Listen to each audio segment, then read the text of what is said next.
It's not often that I hear a cool original movie premise and the movie ends up living to expectations, but in 2012, one of those rare films did come to pass. Wreck-It Ralph. Greetings fanboys and fangirls, I'm Erod and I'm the Blockbuster Buster. In 2012, we suddenly entered Bizarro World. One of the most underappreciated writer-creators suddenly became a highly sought-after superstar filmmaker, and Disney and Pixar momentarily switched places. Suddenly, it was Pixar that was producing the Magical Princess movie, and Disney was the one producing the movie with a cool inventive premise. In fact, when the trailers for Wreck-It Ralph first came out, a lot of people thought that it was a Pixar movie, and the fact that Pixar co-founder John Lasseter was attached as producer added to the confusion. Suffice it to say, Wreck-It Ralph is one of the coolest, most original and innovative animated films ever, and it deserves a bit more praise than being labeled as a wannabe Pixar film. In fact, this is the first animated Disney film that I've loved in a long time. Hell, the last animated Disney film that I loved was Aladdin. But that's enough, John. Let's press start and get this review going with The plot. In a world where video game characters are alive, and an arcade is actually a community in which you can travel from one game to the other using the arcade console's power cables and surge protectors, the classic game Fix-It Felix Jr. has officially celebrated its 30th anniversary of being a plugged-in active game, which is quite a feat for a classic video game. All is well for the characters of Fix-It Felix Jr. as they celebrate this momentous occasion. Everyone is enjoying the festivities except for the game's villain, Wreck-It Ralph. You see, in spite of the fact that the video game characters are only playing roles, and they in no way resemble the characters that they play within their respective games, there is still a severe prejudice against the characters who play the bad guys, and Ralph is completely tired of it. At the end of Fix-It Felix Jr., when Felix defeats Ralph, he receives a medal along with a great deal of adulation. So Ralph concludes that if he gets a medal, he will be treated like a hero, just like Felix. So Ralph leaves his game and goes on a tumultuous misadventure traveling from game to game, all in the pursuit of getting his medal and gaining the respect that he deserves, all the while causing all sorts of havoc in the process. They don't call him Wreck-It Ralph for nothing. Hey yo, everybody!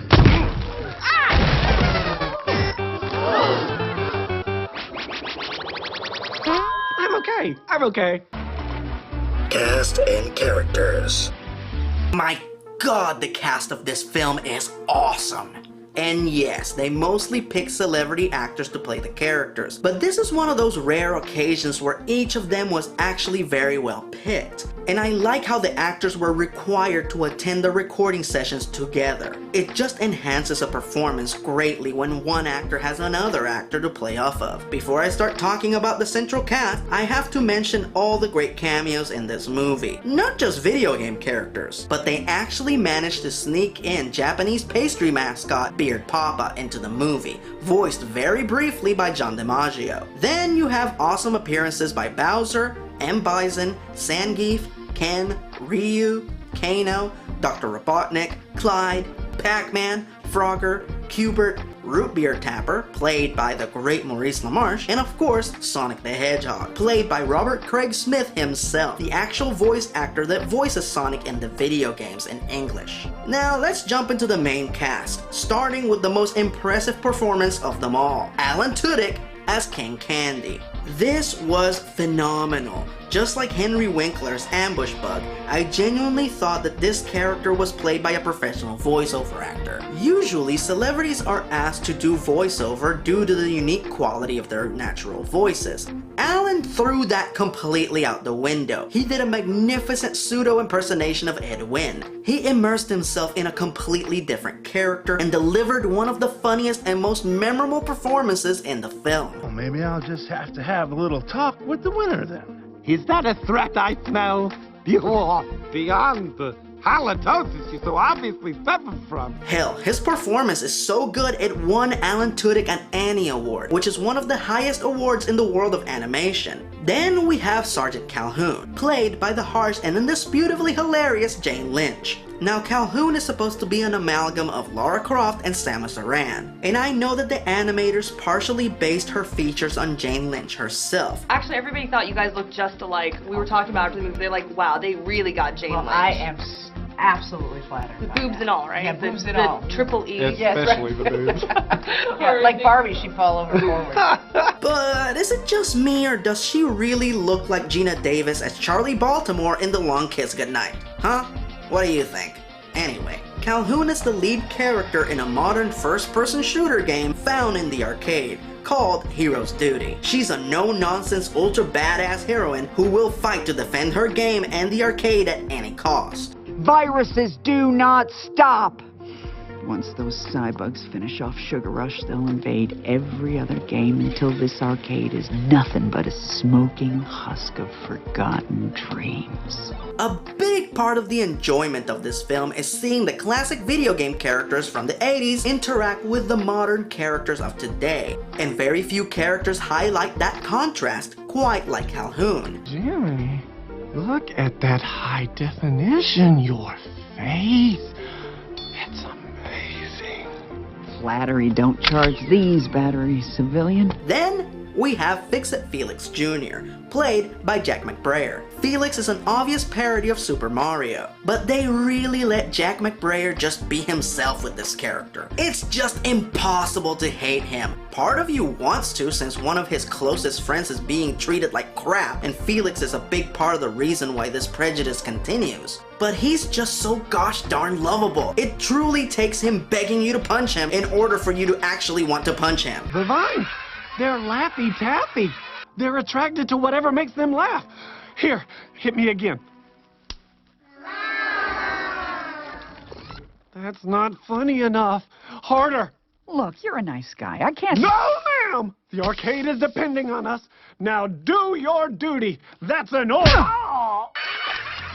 Then we have Vanellope Von Sweets, played by Sarah Silverman. Now, I like Sarah Silverman. I really enjoy her stand-up, but I've never liked anything she has ever done outside of her stand-up, except for this. In fact, this is my favorite film she has ever done. While there might be traces of Sarah's voice in the performance, very much like Alan Tudyk as King Candy, Sarah immersed herself in the role and did a fantastic job of playing a smart-ass little girl. You know, I have this scrappy kid inside me, and so it was not difficult. I cannot take credit for working incredibly hard on this. Now, again, I'm fully aware that Vanellope's features and mannerisms are supposed to be based on Sarah Silverman. But is it just me, or does she look like a tiny Parker Posey? I don't know, maybe I'm just seeing things today. Vanellope is the only thing in the video game world that is lower than a bad guy. She is a glitch. She's a mistake in the programming, which makes her an outcast in her game, Sugar Rush, which is a candy-themed parody of Mario Kart. All she wants in the entire universe is to be treated like one of the playable characters. You will never be a racer, because you're a glitch, and that's all you'll ever be. The fact that she is grievously discriminated against helps Ralph connect with her almost immediately, and they form a reluctant alliance to achieve their personal goals. Their camaraderie and chemistry are among the key elements that make this movie work. Now, close your eyes. Vanellope. Shush! Close them! Okay, open them up. To Stink Brain. And speaking about Stink Brain, then we have my favorite character, Wreck-It Ralph, played by John C. Reilly. Now, John has already had a very impressive career, but like Sarah Silverman, this is my favorite thing that he has ever done. I relate to Ralph a great deal. He works hard, and all he wants in return is a little recognition. The guy is a walking calamity. Nearly everything he touches, he unintentionally destroys. What a moron. Hey, genius! It's a jawbreaker! You're never gonna... He can't help it, it's his nature. But he's genuinely a good guy, who's been severely misjudged most of his life, and finally decided to take a stand, and that is good. Whoa, what? You have teeth? I don't think I ever seen you smile before. I'm not smiling. I'm gassy, okay?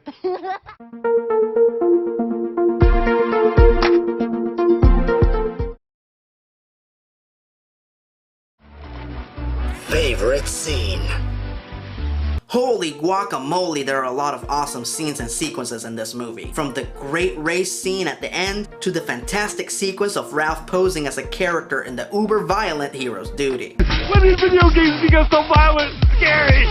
But my favorite sequence in the entire film is the opening one, which is one of the absolute greatest expositional openings I have ever seen. Now, while I will admit that it is a bit of a lazy cop-out to use narration to establish the plot, the movie married perfect visuals to the voiceover, which facilitated the establishing of this new complicated but fascinating world. And of course, the moment that puts the cherry on top of the proverbial sundae comes at the end of this sequence, when it is revealed that all of Ralph's expositional dialogue was a part of his introductory speech of a bad guy self-help group, which is such a funny and innovative idea. Seeing all of these famous video game villains sitting in a circle supporting each other and venting on their frustration of being discriminated against just for being villains. I'm not surprised that they showed this scene in nearly every trailer. You are a bad guy, but this does not mean you're a bad guy. Favorite line. While this film has a lot of great lines, especially from Vanellope, I won it in Hero's Duty. Hero's duty? It's not that kind of duty. I bet you really gotta watch where you step in a game called Hero's Duty. and King Candy. You! You wouldn't hit a guy with glasses, would you? You hit a guy with glasses. Well played. A lot of people like to complain that the movie went completely overboard with the candy puns. Personally, I'd take 1,000 stupid puns over disgusting sophomoric humor any day. So to counteract all the haters, here are my top 5 favorite candy puns. Number 5! What is this? Nesquik sand? Number 4! Quick, call out the devil dogs!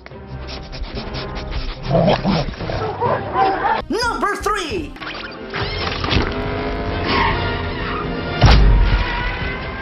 Oh, a la mode! Number 2! Oreo, Oreo. Number 1! Uh-oh. Start the car! Are you hurt, sire? No, he just glazed me.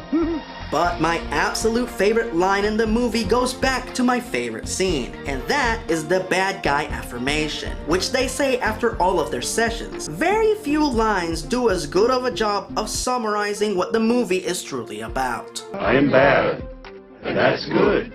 I will never be good, and if that's not bad, there's no one I'd rather be than me. Character design and animation. Major props to Andre Medina, who did the majority of the character designs for this film, and they were excellent. While the lead characters might be new, they still feel familiar, and they fit in perfectly with the pre-established video game characters. Ralph was partially based on Bowser and Donkey Kong, for example. Little details like Vanellope's skirt being upside down Reese's peanut butter paper cups, and her stockings having the pattern of green candy canes were very much appreciated by yours truly. My favorite supporting and or background characters include Winchell and Duncan. Come on, they're cops and they're donuts. That's just genius. Oh, and I like Candlehead too. You know, eventually somebody's gonna come by and put out that candle. Believe it or not, early in production it was considered to keep all of the characters with the same graphic look of their respective video games. In other words, Ralph was going to remain an 8-bit character throughout the entire film. Thankfully, this was abandoned, as it was concluded that it would have been impossible for Ralph to convey the large range of emotions that the script called for. Suffice it to say, it was a very smart change and the animation is awesome. I like all the little bits of awkward motion that remind you that this movie takes place inside of video games. Like when Ralph destroys the cake at the 30th anniversary celebration. And the splatter from the cake's frosting takes pixelated shapes. I also love how Tapper and the Nicelanders tend to skip a frame of motion every time they move. Very much like your traditional 8-bit characters. Oh, come on, you know people. There's gotta be... Need a root beer. Coming? Hold that thought. Final verdict. A lot of folks like to refer to this movie as Toy Story with video games, and while I will not dispute that the similarities are there, Pull my string, the birthday party's today? Okay, everybody, coast is clear.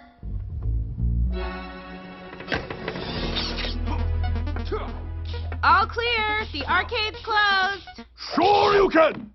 Whew, what a day. So, you want to head to Tapper's, Ken? If you're buying, buddy. the stories are completely different. And as far as I'm concerned, in the end, the story is all that matters. My one and only complaint about this movie, and this is me being very nitpicky, is that the most douchey and overly racist character in the movie, Gene, never truly gets his comeuppance. This guy openly treats Ralph like shit for no good reason at all. Oh please, where's a bad guy gonna win a medal? And he is never ever punished for doing so, except for a quick dream sequence. Now, a friend pointed out to me that during the end sequence, it looks like Gene gets blown away with some dynamite during a game of Fix-It Felix Jr. But it's hard to tell if it's truly him or not. And it happens so quickly that it's just not satisfying enough. That Higgins-looking racist son of a bitch deserved a trip to the Fungeon. Fungeon? Fun dungeon. You know, it's a play on words. It's a fun... Never mind! So what is this film truly about? Probably the greatest lesson one can ever teach a child. To just accept who you are and be yourself. Both Ralph and Vanellope see who they are as a weakness. Ralph sees his clumsiness and knack for destroying things as an impediment that is stopping others from appreciating him. All the while, Vanellope feels the same way about her glitching, when the fact of the matter is that these are not weaknesses at all, as one very heroic and sharply dressed duck once said. Remember, turn a weakness into a strength. And that's exactly what our delectable duo does. It's not until they abandon their pointless pursuit of trying to be like someone else that they truly start to succeed. 10 points on the badassitude meter! Make sure you have plenty of tokens, gather some gamers, and give it a watch. Now join me in saying the bad guy affirmation. I am bad, and that is good. I will never be good, and that's not bad. There is no one that I'd rather be than me. Wreck-It Ralph is a giant of a man, 9 feet tall with really big hands, living in a stump on his very own land until his world went crazy. He was minding his own business on the day Join the Legion, suckers! They showed a piece of paper saying eminent domain. They built an apartment building saying progress was to blame. Hello? Hello? Somebody, anybody, please let me out. What's he say? What's he say? I'm gonna wreck it. Oh, why do I fix everything I touch? Oh.